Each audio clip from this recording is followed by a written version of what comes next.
Hi guys, thanks for joining. This is Essence of History. Today we're talking about the symbolism of cats throughout history. I'm Amanda Armagost. I'm Melissa Hopper. Dominic Moore. And I'm Dr. Abbasi for Essence. What an interesting subject. Go ahead. Why did you choose this? Well, cats are my favorite animal, and Really? More than dogs? yeah, more than dogs. That's fine. You can tell Lily. She only understands what I tell her. That's the language she speaks.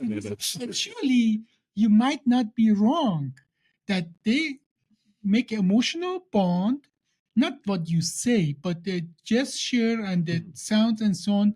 And cats are actually, they understand words, but they understand more emotion and gestures, and they make this one-to-one bond, which the cats don't. Well, actually, I think they do, and Dominic will agree with me here. So I just want to set the stage. We do have two cat enthusiasts who know a lot about cats. We have a lot of experience with cats, and then we have two anti-animal people. Just kidding. Whoa, what a label. I apologize. I raised my hand before I listened to my topic description. I'm not anti-animal. I'll start there. No. Well, we love animals. Medium rare, right? Okay, well done. Melissa's never had a pet cat, right? I've never had a pet besides a fish. Never eaten cat? I've never eaten a cat. Well, Knock on wood. in some countries, since we are talking about that, you say, what is the difference in some countries if they make them just for food?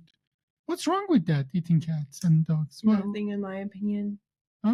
this is like we decide they're for us pet, but then we kill those little lambs and little piglets. Same with and bunnies. Some people like Bunnies, pet bunnies, and I actually have a friend who keeps bunnies for meat. So Yeah. meat is meat. I don't know. Everyone draws something different. I've eaten rabbit before. Rabbit, I have had rabbit before, yeah. No, but that's not the subject today. And actually, sorry, we started off on a lie. Cats can tell emotion. Sorry, Dr. Abbasi, to debunk you immediately right in the beginning. But Dominic, you agree, correct? Correct? I mean, yeah, they yeah. come to me instead of Tina. We say the same thing, do the same motion, and they're like, he doesn't care if I arrive. I'm going to go over there. So Chimmy, my cat, can actually read my mind. Sometimes when I'm thinking about her, she comes to me. Everybody Actually, a can lot. read your mind. Eyes in your face, all over it. Sometimes when you're home, I can read your mind. Now, my take on this is now my dad, he may actually be anti-animal. And I think animals know that because they're absolutely not the opposite of run away because the scary man doesn't like me. They go to him and they get all up on his lap. They brush him because they know he goes, get away, go, go. The more he tries to shoo them, the more they say, this is fun. I like this game. I remember when Misha and the girlfriend were there, and they have had dog as food, and Lily, your dog, was She doesn't totally like going. them. Yeah, she was totally. smelling your breath. Oh, it's because he told her, and Lily understands English. Anyway, Let's talk. She just misunderstood when he said Lily looked like a snack. Okay. Cats. Okay, let's go back to cats. Yeah. Cats symbolism throughout the history. First of all, why do cats have such a esteemed place in human life? Why? well, they're so close to us as humans, because they sit on our farms, eat our mice to protect our Or not our mice. Their mice. that are going to eat our crops and things like that. And then we just wanted cats to be in our house and keep eating the mice. When did we domesticate a dog? When did we domesticate a cat? And there are people who say that dogs and cats, they domesticated us rather than the other way. It's a long story. Dogs, we are much more research. We have much more evidence and so on.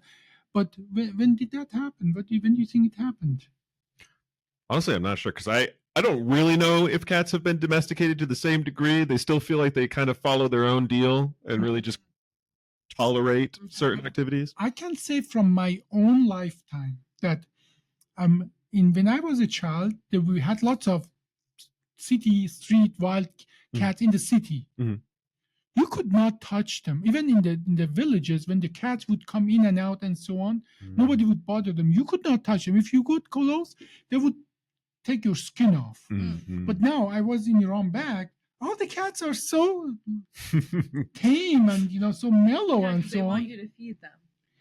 And I think that has something to do with that. Now, in my time, nobody would feed the cat, but now it seems that people just, kitty, they feed them. So the cats are just in one generation, they're much more domesticated than they were in my time. But number one, dogs has been domesticated about 30,000 years. That is our best understanding, or that's the time frame. Cats about probably 1/3 of that, 10,000 years. Yeah. But what is it? What makes the cats that we, even in the time that we would put the dogs out and we are domesticated, we never would let them inside of the house, but we would always let the cats inside of the house throughout the history. We wouldn't bother them. There is something very important there. Is it because they're cleaner? No, that's not the point. Well, they're probably cleaner, They are have you seen a cat eating their own poop or poop from a butt of a chicken? You haven't seen that. Dogs are doing that. Dogs are great. Self-sufficient from what I've picked up, they bathe themselves, they can find their own stuff. Yeah. It goes much deeper. When we started domesticating cats or vice versa, when we start farming, what did we farm? Grain, mostly grain. Cats don't smell sweet, don't eat, starch or, grain is not their food. It does nothing for them. Yeah, they're carnivores, period. They cannot even smell it or taste it. But something they can eat and taste. Vermin, or mice and rats that eat our grain. So you see that there? They would not touch our grain, but they would have literally get rid of all the critters who would come and eat our grain. So we want them in our kitchen. Because for a long time, you didn't have meat in the kitchen. You just had, if you were lucky, your kitchen was your sleeping bed where you had your grain that you just grind it right away. And guess what? In those houses there, all holes and who else want to be there? Mice. Yeah, they can chew through a little sack, no problem, to get right to your grain. And cats can do that thing with their joints so they can fit into small holes to catch the mice. Well, and that I think that is the synergy that why we need that. And what we saw is that you're healthier, you have healthier economy, community when the cats are just around. Like in Egypt, which is 7,000 years, and the agriculture and so on. Egypt agriculture, that Nile Delta, it was the most productive way for agriculture. As a matter of fact, lots of our geometry comes, I'm going thousands years, not millions years. Lots of our geometry comes from allocating lots to the farmer in the Nile Delta. Now, and they have always more than they can eat. They export it. They have sent it to Rome, everywhere else. Now, you put grain somewhere, and then I can tell you, mice are going to be right there. Except you just have a lot of cats. And so that's why they were so revered, as like many of their pharaohs and gods. They have the cat head, human body. So this synergy, we just intuitively, probably at a certain point in our human life, we understood that if you have cats around, you just live better. Yes. Actually, it's always interesting to think about that, because most people know Egyptians love cats, right? But then we get to some parts of medieval Europe and suddenly catches witchcraft, black cats are bad fortune, and they're like, oh no, plague? What's going on? Like the Egyptians mummified their cats, they were sacred, and then all of a sudden cats are witchy and evil, and like a black cat needs to be killed kind of thing. But that never really crossed that cultural line, it seems. Like it never became that over there in Egypt they decided. Well, it's not only Egypt. When I was in Texas, I got all my pets from the shelter. And if you go to a shelter in Texas, they're mostly black cats. And about probably 80% of the euthanized animals there are black cats. Same with here in Minnesota. They use nobody wants black cats because of that superstition about a black cat. Yeah, but on the other side, cats are nocturnal. What that means, Black is a good Yeah. camouflage for them. Yeah, they like that. Superstition come from? So my assumption is actually really close to where that's going. I think is that cats are nocturnal hunters; they're predators like that. And if you're a little medieval guy, peasant farmer, you've got your cat in the house, yada yada yada. In the middle of the night, you wake up and you hear something going on in the fields, and all you see is these eyes glaring at you. Circle or That something. seems more ominous. And then anything going wrong in the field, if suddenly I saw an apparition. Oh, it was a cat. Well, cats are nocturnal because their prey is nocturnal. Mhm. Mice, they don't come in the day, They Mhm. come always in the night when nobody's there, and they go into places, and that combination of the cats and mice kind of interaction, Yeah. that is what as well makes them nocturnal. And so black is actually a pretty good color for them. Mhm. Yeah. So, It's efficient.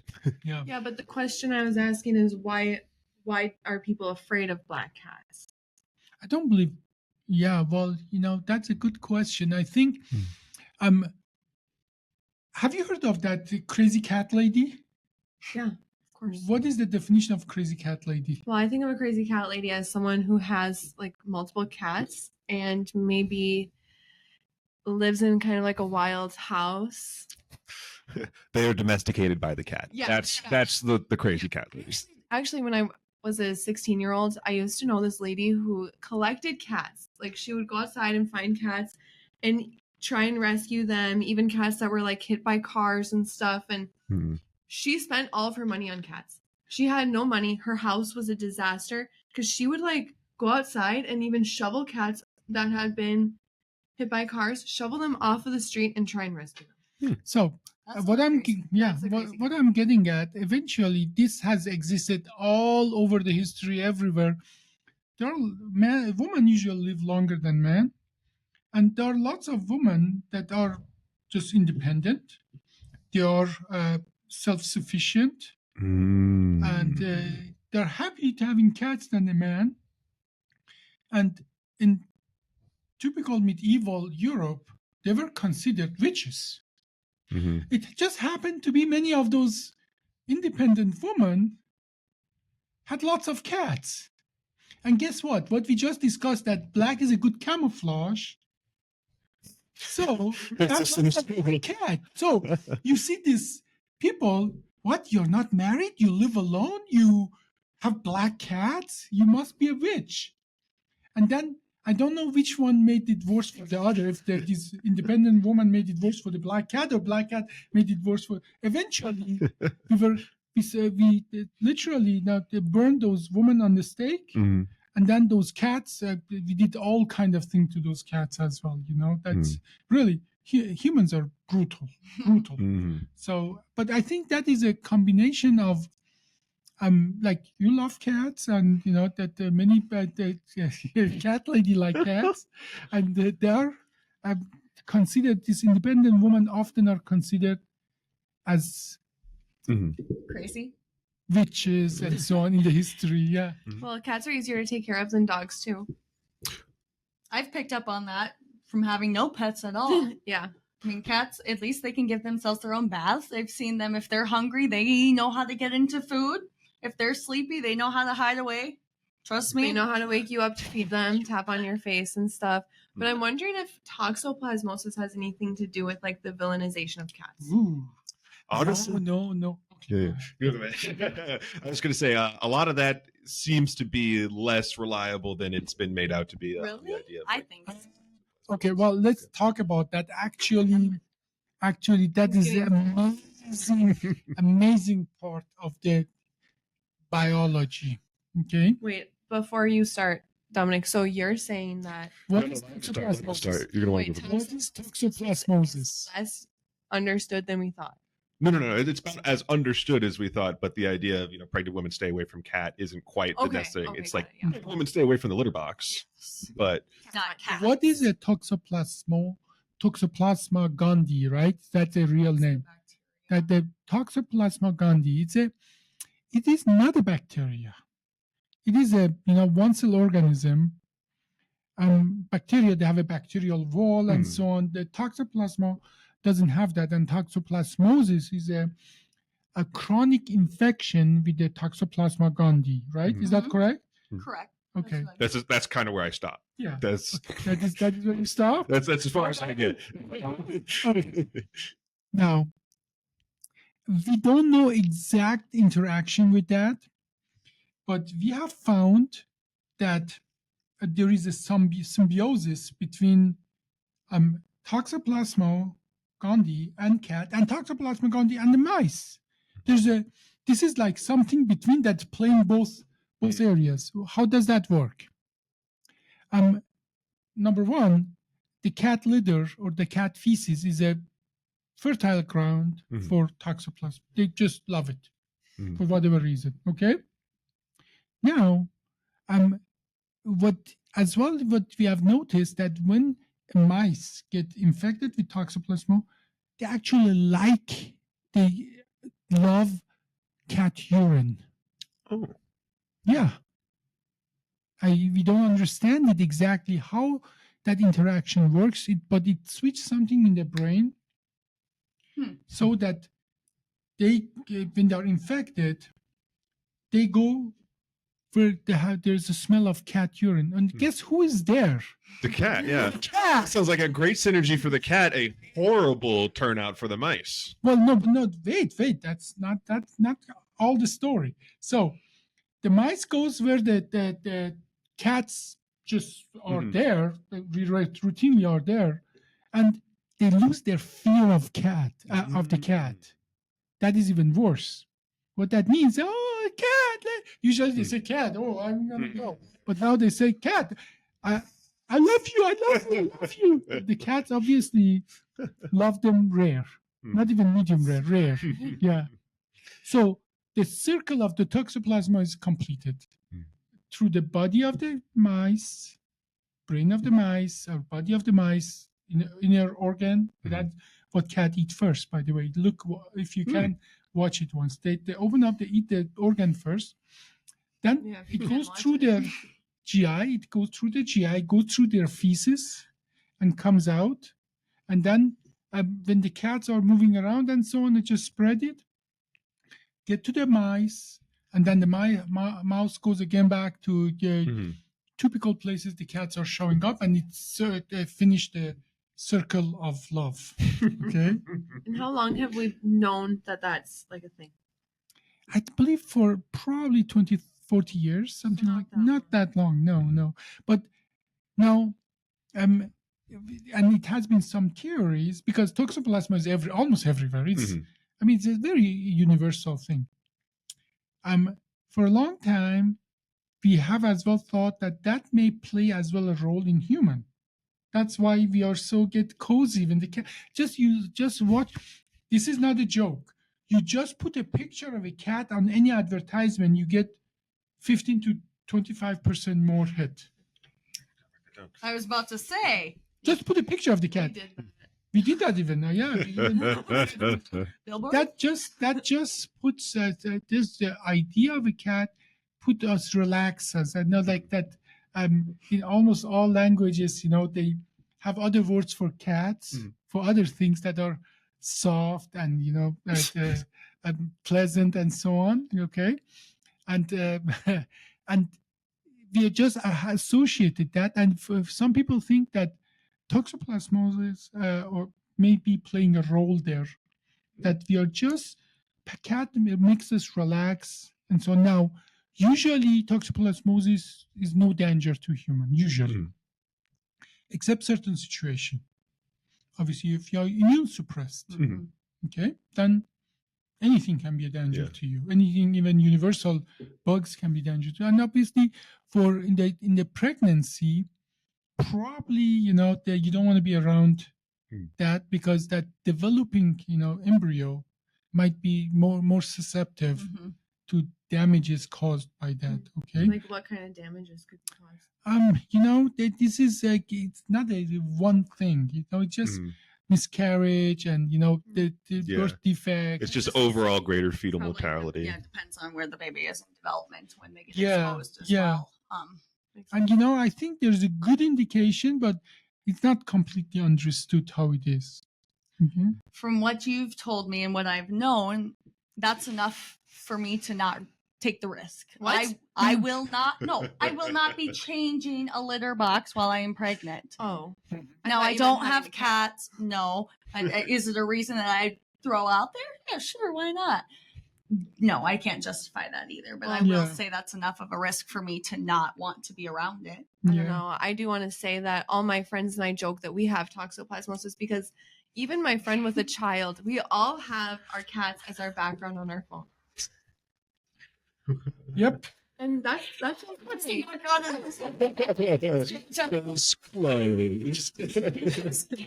Toxoplasmosis. A few hundred years ago, you would be at the stage, and Dominic and I, we had to fight to get you off, and they would burn us with you. Well, that's not the only reason I'd be at the stake, so don't blame it to me. But maybe I'm just going to take your cat and be like, this one's for you, you know? That's the thing. My cat is adapted to me. I was actually wanting to talk about that. Our cats really learn us and really adapt to us. I read somewhere that cats' meows are at a certain pitch to mimic a baby to get our attention. I thought you meant more of like a direct within their lifetime kind of adaptation. Because, for example, the cats that I have at home know not to ask me about food. I could care less. Okay. Yeah, my cat, she knows all my quirks. She knows exactly how to get what she And wants. I've heard, I'm not sure if it's true or not, that the cats only meow to human. I heard that too. So if you know more, let us know. But it is a fact, though, that when cats interact with each other, they don't meow. Yeah, it's just growls and hisses, those sorts of Have you seen cats fight? Like, things. Yeah. yes, there. I was going to attempt it. I'm glad you did. No, have you seen cats fight, though? Oh my god. It's Yeah. brutal. It is unbelievable. Now, we had a white cat and a black cat, and we had the black cat, and then we had the white cat, and the white cat and black cat, they just didn't get along. Some days we would see white fur in the black cat's paws, and some days the other way. Yeah. But when we were there, they would behave. But I have seen actual street cat fight. You don't want to be around. No, I don't. Mm-mm. Nope, they do not hold back. One of my first cats when I was a child, this was before I knew much about cats at all, and I had no say, but she was declawed, and that probably saved another cat's life because she did not mess around when she went outside. There was a neighborhood street cat, and she would regularly come home with just like tufts of that cat's fur, all around her. Okay. She's a savage. Oh yeah. When she would, we didn't know how she would climb trees and bring home birds and stuff like that, but Should I tell you a sad story, though? That the clawing of the cat, you have to actually take their last part of their fingers off. It's not like the clawing. Well, I you think have to they made some amputate rules the. then. No, that is the way No, but I you think claw they them. don't really Otherwise, it let grow people- back. No, what I'm saying is like you Mhm. can't get all of your cat's paws declawed. You can only do the front. I mean, it's still mutilation. You still basically take it off the to take top of the the whole- finger. Yeah, imagine I come here and I have the front of my fingers off. Aren't they awake too? I have no idea. I I don't think never so. tried that. Now, have you tried to give a dog a pill and try to give a cat a pill? Have you tried that? Yeah, Oh my gosh. I give Chimmy pills. How do you do that? Yeah, please tell me. Yeah. Well, she's very food motivated and she only likes one food. Mm. So I just like crush it up and then I mix it into her food little by little. Okay, because the only way I've ever been able to do it is you take the cat, you swaddle it, you have to restrain all limbs, and then you put the item in its mouth, and then you blow on its nose because then it has no choice but to swallow. Oh, I'm afraid of choking, so. Well, I'm sure the cat is too. That's why it swallows. I hate to say I'm way more on Dominic's pattern of life. I would do probably the same thing. Oh my god, but it's so much easier to just crush it. Then there's no fighting Sometimes you're not involved. supposed to crush up medication. It's supposed to dissolve in the. I just had to give my cat insulin, and you had to put that like right at the base too. That was rough. Why would you have a cat that need insulin? So it's diabetic. Yeah, I don't know what happened. Do we need to go into the history of diabetes and animals? Cat wanted to be diabetic. My assumption for that has always been that she was just simply too efficient of a hunter, because she would just go outside, eat just the fattiest parts of animals that she would catch, and leave the rest for me. I assume as a show of respect because she thought I was an idiot. I couldn't hunt for Yeah, you myself. couldn't do that. You cannot hunt for yourself. Well, yeah, So she wasn't wrong. exactly. Well, she knew me since I was like a baby. They had gotten her, so she probably always like this freaking kitten is just so stupid. It's huge, but like it's so stupid. So, but yeah, diabetes. And then she was like, okay, I bring you food and now you put a needle in me. What the hell is this? Well, you know, cats can get cancer and stuff. Yeah. But actually, just to kind of double back to the symbolism thing, way back, I feel like the Eastern cultures aren't ones that we really talked about because they have a lot of those good fortune signs. You know, just Yeah. I don't know if this is stereotypical, but you know, the lucky cat kind of. Yeah. But I have to imagine that's because of the same agriculture. The people who had good, healthy agriculture had a cat, and therefore they had wealth. And so cats probably, you know, associated a symbol of wealth. You know, the wealthy farmer had a cat. All right. Well, many cats probably. Oh yeah, probably a whole dynasty of cats. Yeah. I put myself in that situation as one that I don't have animals, never had pets. If I had a rat problem, you bet your buns I would be having cats. Well, they make it. Oh yeah, if it was a mutual beneficial thing, I would have a cat. Yeah. Maybe I would join, love them later, but I would get them first. Is mutually beneficial to receive the love from your cat. I bet it Sometimes is. When I wake up in the middle of the night, I start yelling for my cat to come cuddle with me. She usually does. You remember in our ranch in California, you can actually go to any shelter and then just bring lots of cats and you can just let them be, and then little by little they just go away. I don't notice. There's a lot of feral cat systems where they want you to catch the feral cats, bring them to the humane shelter, and then they'll neuter or spay them, and then you can just have it for free. And then the cat like lives outside. Obviously, it can't live in the house if it's feral. Well, I will say, you know, there's a lot of wild animals that work on cat population control. They, you know, hawks see a cat just as easy as a rabbit. But I've actually heard you shouldn't keep your cats outside or shouldn't let your cats go outside because they've supposedly made some species of birds extinct. Oh, I believe it. Yeah, my cat was a not freaking some murderer. species. In all the new worlds we discovered that they didn't used to have cat, we completely changed their ecology. Like in some islands that the cats were introduced, they eradicated. Cats can be pretty brutal. They eradicated all kind of birds. They extinct probably hundreds of bird species in many islands and so on. So now cats are good hunters. Well, Aren't they one of the few organisms that hunt for pleasure too? I was just gonna say that. Yeah, they're one of the few animals that hunt for fun. They actually like hunt and then don't even eat. I think They sound very loving. Did you hear? It was like one out of 10. First. Yeah, they're having fun. They're playing. They have to get their energy out. But I thought it was like 1 out of 10 or 1 out. Do you know the statistics for what they eat? I do not. Well, I have seen a cat, playing with the mouse. So this, It exhausts the poor mouse. If they're hungry, they just make it. Yeah, but they just watch her run around. Hungry, then they literally like a little paw here, then the mouse go there, and then go jump there, a little paw, and then the mouse goes back and forth until they die of exhaustion. They're I have pretty a brutal. question regarding kind of a little way back more history because you'd know this before I would.